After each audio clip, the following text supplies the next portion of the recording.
I'm Representative Lillian Ortiz-Self from the 21st Legislative District, and I am being joined by my friend and colleague from the 5th District.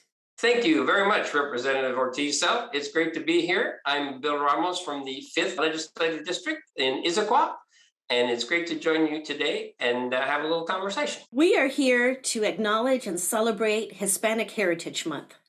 We currently have 6 Latinas in the Washington State Legislature. That is more than we've ever had in the history of Washington, and we know that that is not enough. Hispanic Heritage Month actually started off in 1968 by being Hispanic Heritage Week. And 20 years later, in 1988, they changed it to Hispanic Heritage Month, which runs September 15th to October 15th. And the reason for that is because there are many days of importance in many Latino countries between that time period of September through October. Now, I want to mention something that's really important that's never happened before in the legislature. This is the first time that the Democratic caucus chairs and vice chairs, both in the House and the Senate, are all people of color. This is huge. And it is another indicator that we are serious about representing the growing diversity in our state. We have a Latina as our House caucus chair. That just makes me so proud. And we work together so well. She starts every meeting right on time and leads us through all the great work we have to do. And she's got a great sense of humor, so we can have some fun while we're doing it.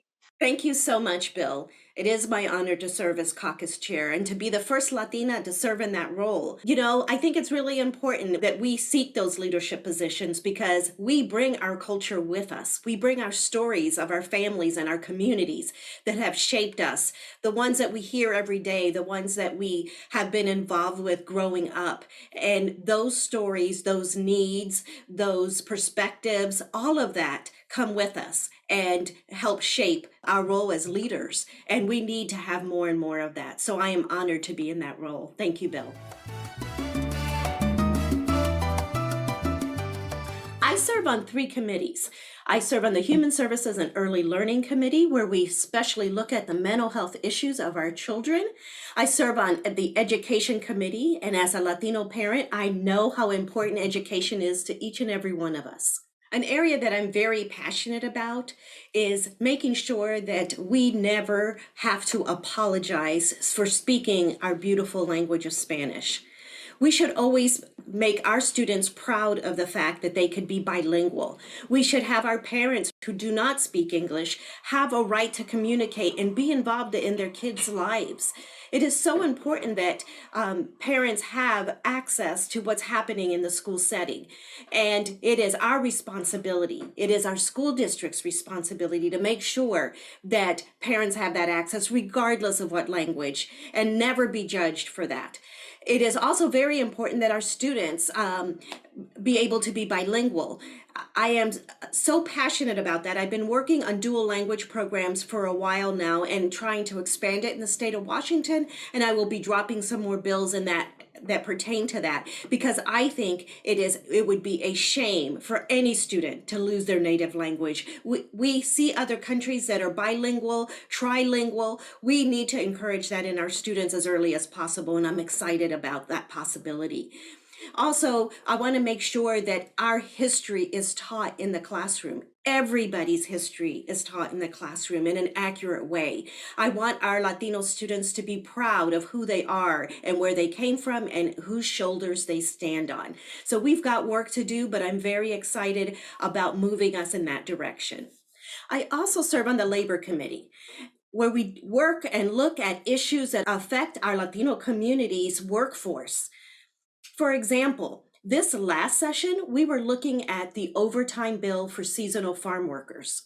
We had farm workers that were working 60, 70, 80-hour weeks and not getting paid overtime for anything over 40. And yet in every other sector, we pay overtime.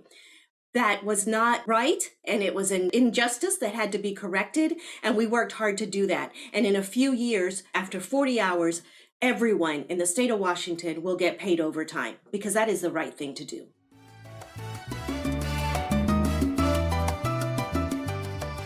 You know, I also serve on 3 committees. First one being Agriculture and Natural Resources. This is a committee that's also very important to our community, to our state, a large agricultural state, and all the food that we produce for ourselves and others. But you know, the power behind that, the workforce, is often many Latinos. And we are doing that work, and the policy that helps build our agriculture in this state affects our workers and our communities every day as well. I also serve on the Public Safety Committee.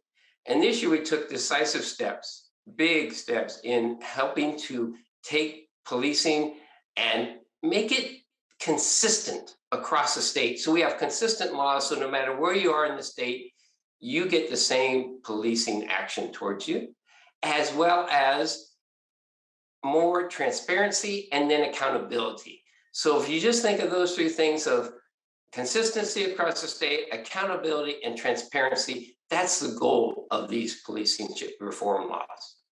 And I'm also on the Transportation Committee. As one of the vice chairs, I get to have a lot of impact on how transportation spends their money through the budget.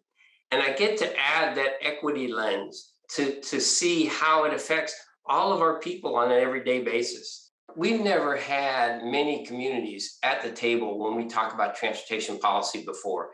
This last year, we've had over 90 listening sessions across the state, trying to involve all communities to put that equity lens on transportation policy.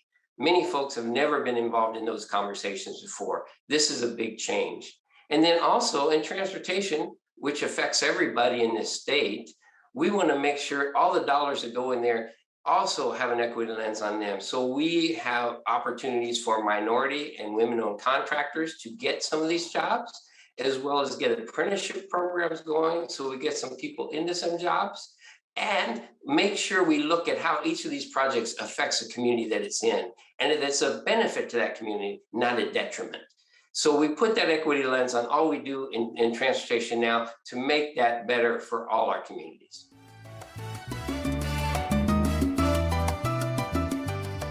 There's a lot of diversity within the Latino community, and we celebrate all of that and all the countries that are represented here in the state of Washington. It's amazing. Bill and I have different backgrounds. I happen to be Puerto Rican. Both of my parents came from Puerto Rico, and they actually met here in the States, actually in New York they met. And they taught me the love of the island and the love of the Latino community. And we have differences. And at the core of it, we have a lot of things that are the same.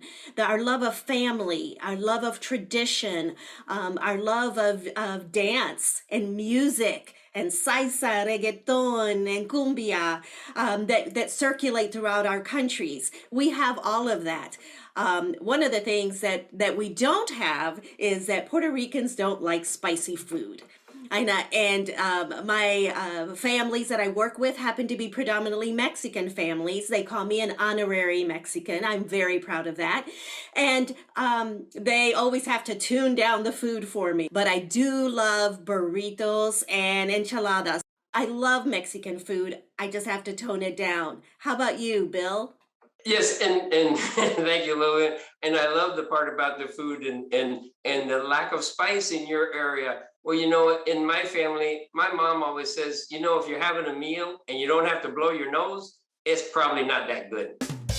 You know, because we love the spice, being Mexican American, and you know, different parts of Mexico, the food is very different.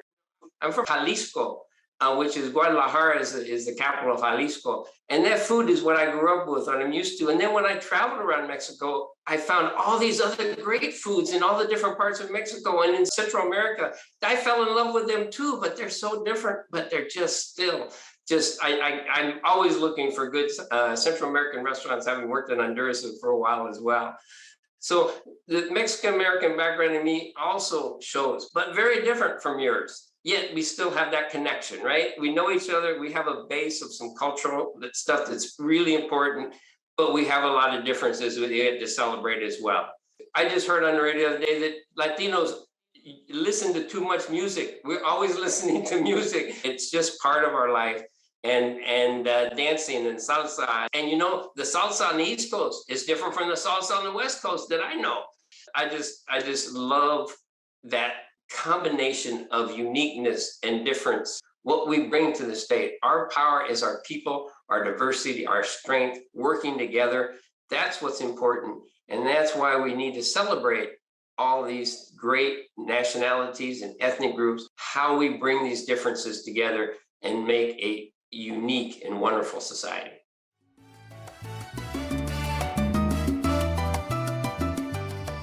To all of you out there, to every Latino out there in my district and statewide, from Mexico, Puerto Rico, South and Central America, the Caribbean, and our Afro-Latinos, I am so proud of every one of you, and just want to say felicidades and happy Hispanic Heritage Month.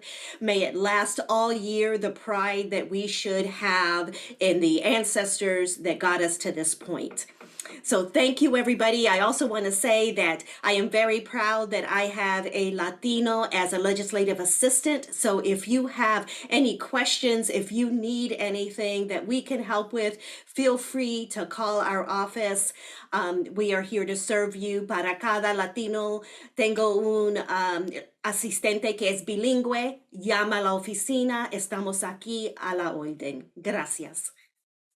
Well, I really want to thank everybody for joining us today for a little conversation. It's been wonderful, and love to just continue to celebrate everything we do in all our daily lives and throughout the year. It's so important to reach out to our friends and neighbors and support each other.